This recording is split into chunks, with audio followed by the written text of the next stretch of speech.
You know, Dawn has been dealt a tough hand. When you lose Maura Braun and you lose Sophie Hart, those are two really good players. And so, you know, I feel for her because that is a really tough situation that she's been dealt, especially as a first-year coach here. Then I want to talk about Caitlyn, obviously, because tonight is the night of the real record. To me, you know, for the AIAW record that Lynette Woodard held, that was the real one. You know, for some reason, the NCAA does not want to recognize the basketball that was played prior to 1982, and that's wrong. We played basketball back then. They just don't want to recognize it, and that hurts the rest of us that were playing at that time. You know, I mean, there's no reason why that should not be the true record. And, you know, at a school like Iowa that has been so rich in AIAW history, I just want to make sure we acknowledge Lynette's accomplishments in the game of basketball.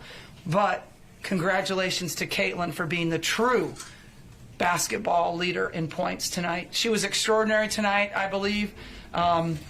She had you know, triple-double to go with her points. 12 assists. You know, as a team, we had 30 assists on 12 turnovers, so we passed the ball really well tonight. And when we do that, we can be dangerous. John. So, Caitlyn, you couldn't let Peyton Sanford even have 24 hours of triple-double grade. Now, what was it like for you to just be in a zone from the first 15 seconds? Yeah, it was nice to see a couple shots go down early. Obviously, the last two games I haven't really shot it too great from three, and I don't know. I thought we just played free and had a lot of fun tonight across the board for our team, and that was really great to see. I think Kylie's been shooting the ball great. It was good to see Gabby kind of get back to herself a little bit and shoot it well. Taylor came in and played really well, and that's just Iowa basketball: high assists on low turnover numbers. And I thought we really pushed in transition, and it felt like they were compacting in the paint a lot. So they were giving up outside shots, and you know, we shot the ball well, which is kind of what we had to do. Gabby, you always get the toughest defensive assignment. How is it to pair that with a really great offensive performance tonight? Yeah, you know, I think going in, one of my main focuses every game is to limit the best players' touches, points, whatever it may be. I know I might not limit them to 0 points, but I'm going to make it tough for them every game. So I think that's one of my biggest focuses, but when you compare that with making shots and seeing a few go in, I think it just builds your confidence even more going into the next game as well. Caitlyn, what is it like traveling on the road and being at an away game, yet it feeling like a home game? It's nice. It helps us out a little bit. You know, our fans travel really well. They have traveled really well all year, and you know, hopefully that continues to be the same going forward. But it's cool just to see the impact that we've had across the country, whether we're in Charlotte, whether we're on the East Coast at Maryland and Rutgers. It's always been the same. There's always been so many people cheering for us, and we've played on some true road environments too. But a lot of times there are still a lot of Hawk fans there, so it's really special. It never gets old, but I think our group does a really good job of staying grounded and staying in the moment and just leaning into one another.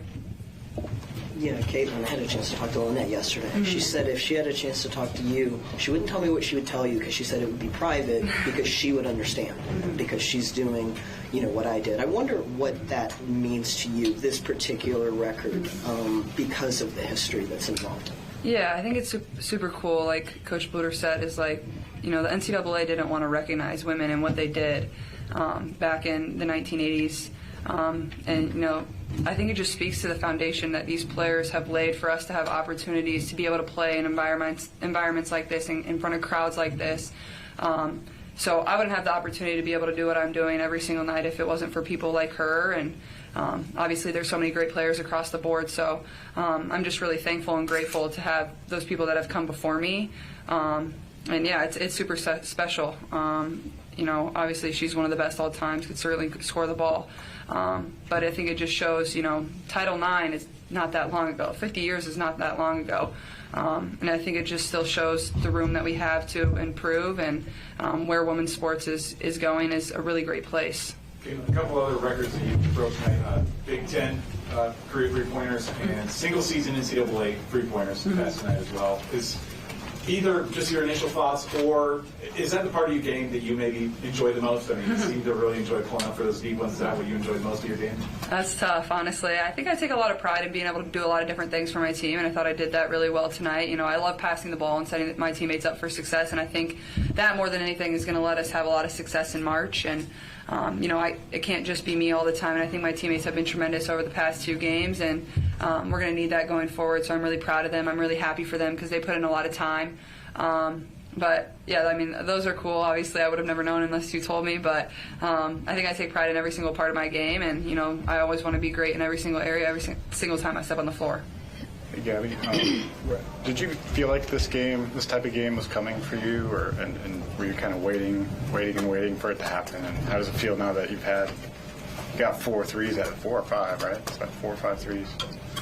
It's funny because 2 days ago I was talking to Coach Raina, and she was like, you have to just like manifest yourself making threes, and Coach Bluder talks about it all the time. And I haven't really like done that all that much, but like before this game, I told myself like I'm gonna do it, and I just like laid there and manifested myself and saw myself making threes, and it's just crazy. It actually works, and I need to start doing that before every game, like just taking time for myself and just just building up my own confidence. So. Coach, you had, I think 4 or 5 subs ready to come into the game. Was that her last opportunity to get the record before we put her out? No, I was going to let her get the record. We just changed who she was going in for at that point, who they were going in for. Yeah. I just want to expand a little bit. I mean, you were around when the AAW was one of the things that what's strange is that the NCAA, I think, does acknowledge coaching records from that era, but not scoring. What do you suspect is behind that decision? I mean, ignorance. I mean, why would we not recognize the women that played in the 70s and 80s? They got it all started. They were the foundation for what we're doing right now. And to me, it makes no sense. But maybe the NCAA will realize that now. Maybe it'll be brought to their attention, and they will start recognizing those women that played in the 70s. And remember, they played with a larger basketball and no three-point line either. Last one here. Caitlyn, I'm gonna cheat Bailey and try to sneak in too.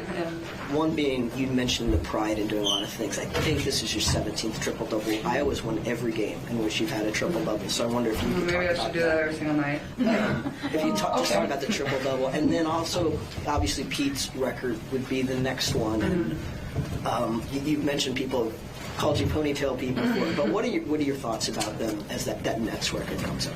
Yeah, I think first of all, I think being able to do a lot of different things, like I think even the rebounding part, like when I can get on the defensive glass and push in transition, that's when we're really good. And that honestly leads to a lot of my assists too and a lot of my points, scoring in transition, getting my teammates open in transition. So I think that just is when we're at our best. And then obviously Pete's record's getting closer and closer, and that's somebody that I vividly remember even people in high school coming up to me and talking about Pete and like being like, you need to watch him on YouTube and certain things like that. So it's super special, closing in on that. And, my first goal is, focusing on Ohio State and beating them. But it's super special just to be in the same realm of a lot of these really talented players that have done a lot of really great things for, not just men's basketball or just women's basketball, but just basketball in general. Thanks, guys. Thanks.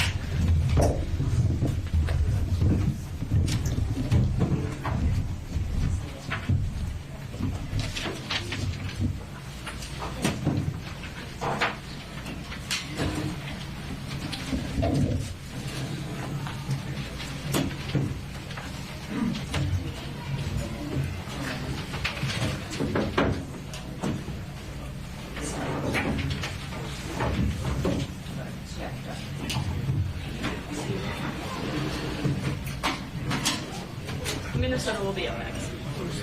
Those lights are bright. I know. They're kind of warm too.